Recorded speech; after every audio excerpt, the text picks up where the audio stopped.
Hello my YouTube family, welcome back to our channel Sandeep brand space. ఈరోజు మనం మాట్లాడుతున్న topic ఏంటంటే tier 2 skilled worker visa. So కామన్గా tier 2 skilled worker visa అంటే తెలుసు చాలా మందికి, బట్ చెప్తాను అదేంటి, అది జెన్యున్గా వచ్చే ప్రాసెస్ ఏంటి అండ్ మనం కొనుక్కుంటే ప్రాసెస్ ఏంటి. మెయిన్గా ఏంటంటే reality of tier 2 skilled worker visa. So అందులో వచ్చిన తర్వాత హిడెన్ ఛాలెంజెస్ చాలా ఉంటాయి.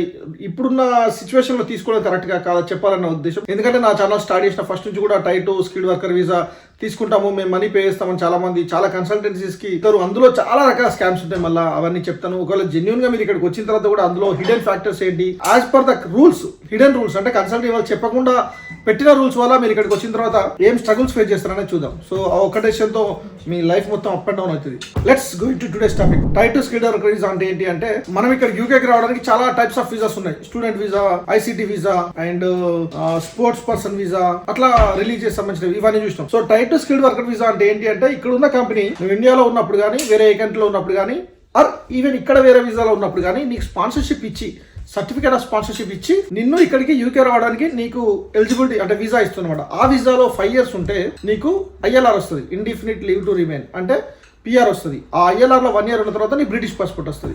అంటే టైర్ 2 స్కిల్డ్ వర్కర్ వీసా అంటే స్పాన్సర్షిప్ వీసా అని చెప్పొచ్చు టర్మ్స్ లో, ఆర్ జనరల్ వీసా. సో కొందరు ఆన్ సైట్ లో ఇక్కడికి వచ్చిన వాళ్ళు 5 years ఉన్నా కూడా ఐఎల్ఆర్ కు కన్సిడర్ అవ్వరు. ఎప్పుడు కన్సిడర్ అవుతారు? వాళ్ళు టైర్ 2 స్కిల్డ్ వర్కర్ వీసాలో 5 years ఉంటే అవుతారు. మిగతా కొన్ని రూల్స్ ఉన్నాయి, 7 years కిడ్స్, 10 years, అది వేరు. సో అయితే ఇది జెన్యున్ గా సపోజ్ మీరు ఇండియాలో ఉన్నారు అనుకుందాం, ఎలా అప్లై చేసుకోవాలి? జెన్యున్ ప్రాసెస్ చెప్తా. ఫస్ట్ జెన్యున్ ప్రాసెస్ ఏంటి అంటే, ఇక్కడ ఉన్న ఆథరైజ్డ్ స్పాన్సర్స్, సో చాలా ఇండస్ట్రీస్ ఉన్నాయి కదా, so food, safety, maintenance, civil and electrical, electronic, commerce, management, IT, software, ఇట్లా ఈ ఫీల్డ్ అందరికీ అన్నిట్లో ఇక్కడ లైసెన్స్ ఇవ్వగలిగే స్పాన్సర్ కంపెనీస్ ఉంటాయి కొన్ని. అంటే అందరూ ఇవ్వలేరు. సో దానికి ఒక ఎలిజిబిలిటీ క్రైటీరియా ఉంటుంది.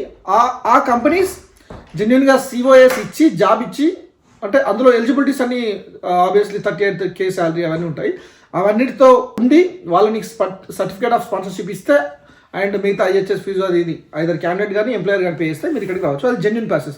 సో దానికి ఈవెన్ నాకు తెలిసిన 1 or 2 క్యాండిడేట్స్ ఇండియాలో ఉండి కూడా ఇక్కడికి వచ్చిన వాళ్ళు ఉన్నారు. దే ఆర్ వెరీ గ్రేట్ అని చెప్పొచ్చు. బికాజ్ వాళ్ళు ఇండియాలో ఉన్నప్పుడే స్పాన్సర్షిప్ కొట్టిరు. అది ఎట్లా అప్లై చేసుకుంటామంటే, లింక్డ్ఇన్ లాంటి, మెయిన్గా లింక్డ్ఇన్ 90% జాబ్స్ లింక్డ్ఇన్తో వస్తాయి. మిగతావన్నీ కొన్ని ఉంటాయి, సూపర్ సివి జాబ్స్.com అని అట్లా లింక్డ్ఇన్లో అప్లై చేసుకొని, అలా లేకుంటే కొన్ని, సో గూగుల్లో కూడా మనం టైప్ చేసినా సో మనకు gov.ukలో వెళ్ళి అప్రూవ్డ్ స్పాన్సర్స్ అనేస్తే వాళ్ళ లిస్ట్ వస్తుంది. అందులో మనం మన ఆక్యుపేషన్ లిస్ట్తో ఉంటుంది అనమాట. మన ఫీల్డ్ ఏదో ఫిల్టర్ చేసుకొని చేయొచ్చు. అట్లా అన్నిటికీ అప్లై చేసుకోవచ్చు. ఎన్హెచ్ఎస్ లాంటి హాస్పిటల్ సంబంధించిన సిస్టమ్స్లో కానీ మీద. సో అట్లా వచ్చిన వాళ్ళు ఉన్నారు, వాళ్ళు రియల్లీ గ్రేట్. రెండోది ఇక్కడ డిఫరెంట్ వీసాస్లో ఉండి, నేను డిపెండెంట్ వీసాలో ఎట్లయితే ఉన్నానో, సో కొందరు ఐసిటీ వీసాలో అంటే కంపెనీ నుంచి ఆన్ సైడ్ వచ్చి వాళ్ళు ఇక్కడ షిఫ్ట్ కావాలి స్పాన్సర్షిప్ అంటే, వాళ్ళకి స్పాన్సర్షిప్ ఇచ్చే కంపెనీ దొరికితేనే షిఫ్ట్ అవ్వచ్చు. ఇది జెన్యున్ ప్రాసెస్. సో జెన్యున్ ప్రాసెస్లో either employee are employer pay చేయాల్సి వస్తుంది. So most of the cases ఏం చేస్తారంటే, ఆ క్యాండిడేట్కి ఎంప్లాయర్ పే చేసి, ఏం పే చేయాలి? Application fee and process fee and IHS fee. IHS fees అంటే ఇయర్కి ఇంత అని ఉంటుంది. సో 3 years కింద, 5 years కింద, 2 years కింద, అంతా కలిసి ఓవరాల్గా ఒక క్యాండిడేట్కి ఫస్ట్ మెయిన్ క్యాండిడేట్కి ఒక 8 వరకు అవుతుంది, 8,000 grand అంటే 8,000 pounds. అండ్ మిగతా వాళ్ళకి ఇంకొక 3,000, 4,000 యాడ్ అవుతుంది. So dependents. సో ఇక్కడ కూడా కొన్నిసార్లు కంపెనీలు మెయిన్ క్యాండిడేట్కి ఇచ్చి డిపెండెంట్స్కి వాళ్ళని పే చేసుకోమంటారు. రీసెంట్గా మా ఫ్రెండ్ ఒక అట్లా అయింది చాలా మందికి. కొందరికి అందరికీ కూడా వాళ్ళే ఇస్తారు. అట్లా ఇది ప్రాసెస్. ఇది జెన్యున్, ఎలాంటి బాధపడాల్సిన అవసరం లేదు. కానీ మనం చెక్ చేసుకోవాల్సింది, మీరు ఇండియాలో ఉన్నప్పుడు ఇట్లా వస్తాయి, ఆ కంపెనీ రియాలిటీ ఉందా, ఆ కంపెనీ వ్యాలిడే కదా చూసుకోవాలి. సపోజ్ ఇక్కడ మైక్రోసాఫ్ట్ లాంటి కంపెనీస్, టీసీఎస్ లాంటి కంపెనీస్ నిజంగా ఇక్కడ నుంచి, అంటే ఇక్కడ లోకల్ చాలా కంపెనీస్ ఉంటాయి ఆఫ్ కోర్స్. సో వాళ్ళు ఇస్తున్నట్టు వాళ్ళు చూసుకోవాలి, ఆ కంపెనీ రెప్యుటేషన్ కరెక్టేనా, ఆ కంపెనీ మెయిల్ ఐడి నుంచి మనకి మెయిల్ వచ్చినాయి, ఆ కంపెనీ ఆథరైజ్డ్ పర్సన్ మనకి ఇవన్నీ చేస్తున్నాడు అని. సో దానికి ఇవ్వాలంటే వాళ్ళు ఇంటర్వ్యూ అవన్నీ చూస్తారు. అది ఒక ప్రాసెస్. ఎలాంటి అది లేదు. But at the same time ఇప్పుడున్న సిచ్యువేషన్లో, నేను ఇంతకుముందు వీడియోలో కూడా చెప్పాను, స్పాన్సర్షిప్ రావడం చాలా కష్టం. ఇక్కడ వేరే వీసాస్లో పిహెచ్డబ్ల్యూ వీసా కంప్లీట్ చేసుకొని, స్టడీ వీసా కంప్లీట్ చేసుకుని ఉన్న వాళ్ళకి కూడా స్పాన్సర్షిప్ ఇవ్వడం అనేది, స్పాన్సర్షిప్ ఇవ్వకుండా జాబ్స్ అంటే కొంచెం వస్తాయి, బట్ వాళ్ళకైనా లోపల ప్రూవ్ చేసుకున్న తర్వాత కూడా అందరికీ స్పాన్సర్షిప్ వస్తాయని చెప్పలేము మనం. వచ్చిన వాళ్ళు వెరీ లక్కీ. అది ఒక ప్రాసెస్ జెన్యున్. మెయిన్గా మనం మాట్లాడాల్సింది ఏంటంటే, సెకండ్ సెట్ ఆఫ్ టాపిక్ ఏంటంటే, మనము ఎంబసీ కోసము ఆర్ సంథింగ్ వీళ్ళ గవర్నమెంట్ రూల్స్ కోసము మనం ఒక కన్సల్టెన్సీ దగ్గర ఒక 18 lakhs or 20 lakhs పే చేసి వస్తే ఏంటి? సో మెయిన్గా ఇదైతే నో అని చెప్తాను. ఇప్పుడున్న సిచ్యువేషన్లో ఇది డెఫినెట్గా నో అని చెప్తున్నాను. నేను ఒక 3-4 members ఆపినాను ఇట్లాంటి ప్రాసెస్ స్టార్ట్ చేస్తున్నప్పుడే. సో ఇప్పుడున్న సిచ్యువేషన్లో గవర్నమెంట్ చాలా స్ట్రిక్ట్ ఉంది ఇమిగ్రెంట్స్ని ఎట్లా పంపించాలని. అండ్ మెయిన్గా ఏంటంటే సో మీకు చెప్పే కన్సల్టెన్సీ చెప్పే వాళ్ళంతా నిజం కాదు. కన్సల్టెన్సీస్ ఉన్న వాళ్ళు మాత్రమే అవన్నీ చెప్తారు. బట్ హిడెన్ చాలా సెన్సిటివ్ నేను చెప్తాను. అది చెప్పడం నాకు చాలా ఇంపార్టెంట్. ఎందుకంటే ఇక్కడ జాబ్ లాస్ అయిన మా ఫ్రెండ్స్ కొందరు వేసుకొని ఎట్లా స్ట్రగుల్ అవుతున్నారు. వాళ్ళంటే 2-3 years కంప్లీట్ చేసి ఇంకో 2 years కంప్లీట్ చేస్తే 5 years అయిపోతున్న సిచ్యువేషన్లో ఉన్నారు. కాబట్టి they are ready to bear. So a job లేకున్నా కూడా ఫ్యామిలీ ఇక్కడ రన్ చేద్దాం ఇంకో 2 years అనుకున్న వాళ్ళు ఉండదు. కానీ బట్ మెయిన్గా మనం అక్కడ ఈ 20,000 ఇక్కడ పే చేసి వచ్చిన తర్వాత కూడా మళ్ళీ ఏమేమి ఉంటాయి, ఏమేమి పే చేయాలో నేను చెప్తాను. సో ఇక్కడ ఏంటి అంటే ఇక్కడ కూడా స్కామర్స్ ఉంటారు. సో అసలు అక్కడ వాళ్ళ కంపెనీ లేకుండా ముందు ఒక 2,000 pounds తీసుకొని వెళ్ళిపోయే వాళ్ళు ఉంటారు, స్క్రాప్ అనమాట. తర్వాత రెండోది వాళ్ళ కంపెనీ ఉన్నా కూడా ఇక్కడికి వచ్చిన తర్వాత జాబ్ లేదని, స్పాన్సర్షిప్ క్యాన్సిల్ అయిందని 2-3 monthsలో చెప్పే వాళ్ళు ఉంటారు.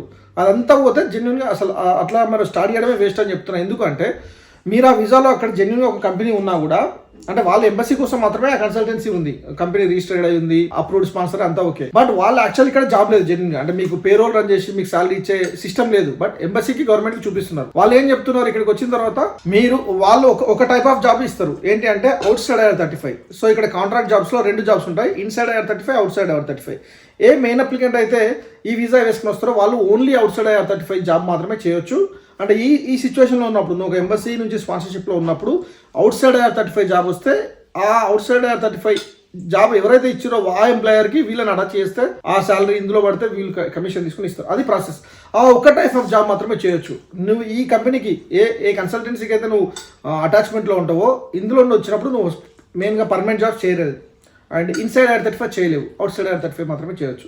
So out side IR35 contract job ఎట్లా ఉంటుంది అంటే శాలరీ అంటే పేరోల్ ఎట్లా ఉంటుంది అంటే పర్ డే 400 to 500 pounds ఉంటుంది పర్ డే మన ఎక్స్పీరియన్స్ వాళ్ళకి. సో కొంచెం అసోసియేట్ లెవెల్లో ఉన్న వాళ్ళకి 300 pounds అట్లా ఉంటుంది అనుకుందాం. అంటే 300 into 22 days, 500 into 22 days ఒక 10K pounds అవుతుంది పర్ మంత్. అందులో ఒక 30 to 40% ట్యాక్సెస్ పోతాయి అండ్ ఇక్కడ ఒక 10% ఇతను తీసుకుంటాడు. సో అవన్నీ పోగా నీకు ఒక 5,000 to 6,000 మినిమం వస్తాయి. బట్ ఆ జాబ్ రావడం చాలా కష్టం. అయినా కూడా ఎందుకు వస్తున్నారు అంటే సో ఆ కేసులో వచ్చినప్పుడు మెయిన్ అప్లికెంట్కి జాబ్ రాకున్నా కూడా డిపెండెంట్కి వచ్చే ఛాన్స్ ఉంటుంది. సో డిపెండెంట్ అంటే కంపారిటివ్లీ ఫస్ట్ బ్రిటిష్ పాస్పోర్ట్ ఉన్న వాళ్ళకి జాబ్ చేయడానికి ట్రై చేస్తారు ఇక్కడ, ఎందుకంటే వాళ్ళకి స్పాన్సర్షిప్ ఇవ్వాల్సిన అవసరం ఉండదు, రిస్క్ తక్కువ. నెక్స్ట్ ILRలో ఉన్న వాళ్ళకి ఇస్తారు, ఎందుకంటే వాళ్ళు 1 yearలో బ్రిటిష్ అవుతున్నారు కాబట్టి. నెక్స్ట్ డిపెండెంట్స్కి ఇస్తారు, వాళ్ళకి స్పాన్సర్షిప్ ఇవ్వడం తక్కువ. బట్ ఇక్కడ చిన్న రిస్క్ ఏంటంటే వీళ్ళు డిపెండెంట్ అయి ఉన్నారు కాబట్టి మెయిన్ అప్లికెంట్ ఎప్పుడైతే వీళ్ళు కూడా చేయాల్సి వస్తుంది. అది సో అట్లా కాబట్టి డిపెండెంట్కి కొంచెం ఛాన్సెస్ ఎక్కువ ఉన్నాయి కాబట్టి అట్లా వస్తారు. బట్ ఇప్పుడున్న సినారియోలో అసలు జాబ్స్ చాలా తక్కువ ఉన్నాయి. సో మీరు ఒక 20K pounds పే చేసి వచ్చిన అనుకుందాం, ఒక 5 yearsకి పే చేస్తే ఆ 3 yearsకి వేసినా కూడా మీ ఫ్యామిలీ మెంబర్స్ 4 members అట్లా అయితే సో 18 to 20 అవుతుంది. అప్పుడు అట్లా వచ్చినప్పుడు ఇక్కడ మెయిన్ అప్లికెంట్కి జాబ్ దొరకడం చాలా చాలా కష్టం. ఎందుకంటే అసలు గవర్నమెంటే కాంట్రాక్ట్ జాబ్ తగ్గిస్తుంది. సో నాకు వచ్చే కాల్స్ చూస్తే ఓన్లీ పర్మనెంటే వస్తాయి. నేను డిపెండెంట్ కాబట్టి నాకు కన్సిడర్ చేస్తారు ఇంటర్వ్యూ వరకైనా. సో ఫస్ట్ కాల్లోనే వాళ్ళు చెప్తారు వీసా ఫ్రీడమ్ అనేది చాలా ఇంపార్టెంట్. అంటే నువ్వు ఏ వీసాలో ఉన్నావు, నీకు స్పాన్సర్షిప్ ఉందా లేదా, అట్లయితేనే ముందుకు వెళ్తాడు ఇంటర్వ్యూ వరకు వెళ్తుంది. సో నువ్వు ఇప్పుడు ఇక్కడ ఏ కేసులో కన్సిడర్ అవుతావు, ఐదర్ స్పాన్సర్షిప్ ఇచ్చే జాబ్ అయితే కన్సిడర్ అవుతావు, రెండోది అవుట్ సైడ్ IR35 అవుతావు. సో ఇక్కడ పర్మనెంట్ జాబ్స్ ఎక్కువ కాల్స్ వస్తాయి, inside IR35 next level and out side IR35 very very less. ఇప్పుడున్న ప్రాబ్లం ప్రకారం గవర్నమెంట్ కూడా కాంట్రాక్ట్ జాబ్ తగ్గిస్తుంది కాబట్టి మెయిన్ అప్లికెంట్ జాబ్ చేస్తాడా చేయడానికి చాలా చాలా tough the situation. And next dependent కు వచ్చే ఛాన్సెస్ ఉన్నాయి డెఫినెట్ గా. బట్ అంటే మీరు ఇద్దరు ప్రొఫెషనల్స్ అయి ఉండి, మీకు ఎక్స్పీరియన్స్ అయి ఉండి, ఆ స్కిల్ సెట్ ఇక్కడ ఉండి డిమాండ్ ఉంటేనే వస్తాయి. సో ఇప్పుడైతే జాబ్స్ నిజంగా కాల్స్ పికప్ అవుతున్నాయి కంపేర్టివ్లీ, బట్ అంతగానే అయితే లేవు. 2020, 2021, 2021 ఎండ్ వరకు కూడా చాలా కాల్స్ ఉన్నాయి. నేను వచ్చిన ఫస్ట్ మంత్ లోనే జాబ్ వచ్చిందని చెప్పి 2 offer letters వచ్చినాయి నాకు అప్పుడు. బట్ అప్పుడు అట్లా ఉండే. బట్ ఇప్పుడు ఓవరాల్ గా రెసిషన్, ఓవరాల్ గా ఇన్ఫ్లేషన్ వల్ల ఇక్కడ ఈ ఖర్చులు కూడా ఒక 2K వరకు అయితే హౌస్ హోల్డ్ రన్ చేయడానికి. అంటే రెంట్ ఒక 800 to 900 అనుకుంటే మిగతా ఖర్చులని గ్రాసరీస్ అండ్ బిల్స్ అని కలిసి 2K అయితే అనమాట. ఆ 2K రన్ చేస్తూ సో ఫ్యామిలీ రన్ చేస్తూ జాబ్ లేకుండా ఉండడం చాలా స్ట్రెస్. సో ఆల్రెడీ 20,000 పే చేసి వచ్చినావు, నీ లోన్ అయినా లేదా ఎక్కడైనా. ప్లస్ అది కాకుండా దానికి ఇది హిడెన్ ఫ్యాక్టర్ ఇది అనమాట, మెయిన్ అప్లికెంట్ జాబ్ చేయడు. సెకండ్ హిడెన్ ఫ్యాక్టర్ ఏంటి అంటే నువ్వు పేరోల్ రన్ చేస్తున్న కన్సల్టెంట్స్ కి ఎవ్రీ మంత్ పే చేయాలి. పేరోల్ రన్ చేస్తున్నందుకు అంటే నువ్వు సాలరీ లాగా అతనికి వేయడానికి నువ్వు అతను పంపిస్తావు, అతను కమిషన్ తీసుకొని మీతో పంపిస్తాడు. మా ఫ్రెండ్ ఒక అతను ఉన్నాడు, ఎవ్రీ మంత్ ఆయన ఒక 1,000 pounds వేస్తే 800 ఈయనకి రివర్స్ ఇస్తాడు. 1,000 pounds వేస్తే 400 ఈయనకి ఇస్తాడు. 600 pounds కంపెనీకి పే చేస్తూ ఉండాలి. అంటే జాబ్ వస్తేనే నీకు వస్తాయి, జాబ్ రాకుండా నువ్వే పే చేస్తూ ఉండాలి. సో డెఫినెట్ గా this is not a right time. అంటే నువ్వు నీ ఇక్కడ ఖర్చులన్నీ మెయింటైన్ చేస్తూ అండ్ నీకు కన్సల్టింగ్ రన్ చేస్తూ ఉండాలి. అదే ఒకవేళ ఇట్లా వచ్చిన కేసులో డిపెండెంట్ జాబ్ వచ్చింది అనుకుంటే అప్పుడేం మిగలవు, బట్ మీరు ఆ వీసాలో ఇక్కడ ఉంటారు. ప్లస్ మీరు ఇక్కడ తను ఇక్కడ హౌస్ హోల్డ్ ఐటమ్స్ కానీ మన ఖర్చులకు కానీ చేసుకోవడానికి ఛాన్స్ ఉంది. సో ఎవరికి జాబ్ రాని సిచ్యువేషన్లో చాలా చాలా స్ట్రగుల్ అవుతుంది. బట్ 2-3 years కంప్లీట్ చేసుకున్న వాళ్ళు, ILR కోసం వెయిట్ చేసే వాళ్ళు మాత్రం కంప్లీట్ చేద్దామని ఉంటారు. అంటే ఆ 5 years ఇంకో 2 years కూడా కంప్లీట్ చేస్తే ఉంటారు. బట్ ఏదైనా ఇప్పుడే కొత్తగా అక్కడి నుంచి రావాలనుకుంటే వాళ్ళకి నిజంగా చాలా టఫ్ సిచ్యువేషన్ ఉంది. కాబట్టి జెన్యున్ ప్రాసెస్ లో అంటే ఏదైనా మళ్ళీ ఇల్లీగల్, ఒకవేళ కంపెనీ క్లోజ్ అయినా ఆ కన్సల్టెన్సీ నిజంగా దొరికిన బ్లాక్ లిస్ట్ లోకి వెళ్ళినా ఏదైనా నీ వీసా క్యాన్సిల్ అయిపోతుంది. సో నువ్వు ఇచ్చిన మనీ బ్యాక్ వస్తే అలా చెప్పలేవు. సో ఇట్లాంటి కేసెస్ లో మనం మనీ పే చేసినా బ్యాక్ రావడం చాలా కష్టం డెఫినెట్ గా. కాబట్టి మళ్ళీ ఈవెన్ గవర్నమెంట్కి నువ్వు చీట్ చేసినా అని తెలిసిన రేపటి రోజు రూల్స్ అన్ని చాలా చాలా స్ట్రిక్ట్ అవుతున్నాయి. అది అబ్నార్మల్ వైలేషన్ అనమాట మనం చేసింది. కాబట్టి డెఫినెట్గా సో ఇట్లాంటి డెసిషన్స్ తీసుకునేటప్పుడు కొంచెం ఆలోచించి తీసుకోవాలి. నేనైతే ఏమంటా అంటే ఇట్లాంటి సిచ్యువేషన్లో స్టూడెంట్ వీసా మీద ఒక 1 year కోర్స్ పైన ఈవెన్ డిపెండెంట్ కానీ మనం కానీ వేసుకుని వస్తే 1 year ఎలాగోలా కోర్స్ సక్సెస్ఫుల్ గా యాజ్ పర్ రూల్స్ కంప్లీట్ చేస్తే 2 years PSW వస్తుంది. కాబట్టి అప్పుడు వీసా ఫ్రీడమ్ ఉంటుంది ఇద్దరికి కూడా. అదొక ప్రాసెస్. అట్లా లేదంటే జెన్యున్ గా స్పాన్సర్షిప్ తెచ్చుకోవడానికి ట్రై చేస్తే బెటర్. సో ఇక్కడ ఉన్న వాళ్ళైతే ఆన్సైడ్ వీసాలో ఉన్నారు అనుకుందాం, డిపెండెంట్ కానీ మెయిన్ అప్లికెంట్ కానీ స్పాన్సర్షిప్ వస్తే అలా వెళ్ళొచ్చు. వాళ్ళు స్పాన్సర్షిప్ తెచ్చుకోవడానికి ట్రై చేయడం బెటర్. సో అంటే జెన్యున్ ప్రాసెస్ లో ఉండడమే బెటర్ ఇక్కడ, ఎందుకంటే రూల్స్ చాలా స్ట్రిక్ట్ అవుతున్నాయి. సో ఇక్కడ ఈవెన్ ఫైనాన్షియల్ స్టేటస్ కూడా బాగాలేదు యూకేలో, గవర్నమెంట్ ఎవరిని బేర్ చేసే సిచ్యువేషన్ లో లేదు. కాబట్టి జెన్యున్ ప్రాసెస్ లో రావడం బెటర్. అదే ఆ రూల్స్ వైలేషన్. ఈ కన్సల్టెన్సీస్ వాళ్ళకి ఎన్ని ఫైల్స్ ప్రాసెస్ అయితే బెటర్ కాబట్టి ఒక్కొక్క ఫైల్లో 2,000-3,000 pounds వాళ్ళు కమిషన్ తీసుకుంటారు. కాబట్టి అండ్ ఇక్కడ కన్సల్టెన్సీ చేసి అక్కడ చిన్న కన్సల్టెన్సీ కాంట్రాక్ట్స్ ఉంటాయి. కాబట్టి మీరు ఏ వీసాలో వచ్చినా జెన్యున్ వీసాలో రావాలి. అంటే ఈ టైర్ 2 వీసా కొనుక్కొని రావడం this is not a right time, that is not preferable also. నేను ఎప్పటి నుంచో చెప్తూ ఉన్నాను, కానీ కొన్నిసార్లు వర్కౌట్ అయింది. ఎందుకంటే ఇద్దరు వస్తే ఒక 1,000 pounds కూడా కన్సల్టెన్సీ పే చేసిన వాళ్ళు ఉన్నారు. But out side IR35 job వచ్చి ఒక 6 months జాబ్ చేసినా కూడా ఒక 30,000 pounds అయితే కాబట్టి సో వాళ్ళు పెట్టిన మనీ అయితే అయిపోతుందని థాట్ తో వచ్చారు. బట్ ఇప్పుడైతే అవుట్ సైడ్ IR35 జాబ్స్ చాలా చాలా తక్కువ, వెరీ వెరీ మినిమం ప్రాబబిలిటీ ఉంది. కాబట్టి సో టైర్ 2 వీసా వాళ్ళకి మీరు ఆ కన్సల్టెన్సీకి పే చేసేటప్పుడు చూడండి, ఆలోచించండి, అంత ఈజీగా స్టెప్ తీసుకోవద్దు. బట్ ఇక్కడ వేరే వీసా ఉన్న వాళ్ళు మాత్రం డెఫినెట్ గా ట్రై చేస్తూ ఉండాలి. అఫ్ కోర్స్ స్పాన్సర్షిప్ ఇచ్చే ఛాన్సెస్ తక్కువ, బట్ ఫ్యాక్టర్ ఏదైనా ఉండి మనకు ప్రాసెస్ అయితే ప్రొసీజర్ ఉంటే డెఫినెట్ గా చాలా బెటర్. సో రీసెంట్గా మా ఫ్రెండ్కి వచ్చింది, వాళ్ళకి ఆ ప్రొసీజర్ ఉంది, they are ready to sponsor him if is worth చేసేసారు అట్లా. సో ఏదైనా మనం మనీ పే చేసి, so it's like a back door job అనమాట. ఏదైనా జరగవచ్చు. నువ్వు జాయిన్ అయిన తర్వాత ఫస్ట్ డేనే బయటకు పంపించచ్చు, 10 days పంపించచ్చు, జాయిన్ అవ్వకపోవచ్చు, నీకు తీసుకున్న వాళ్ళు డిలే చేయొచ్చు, అసలు ప్రాసెస్ అవ్వకపోవచ్చు.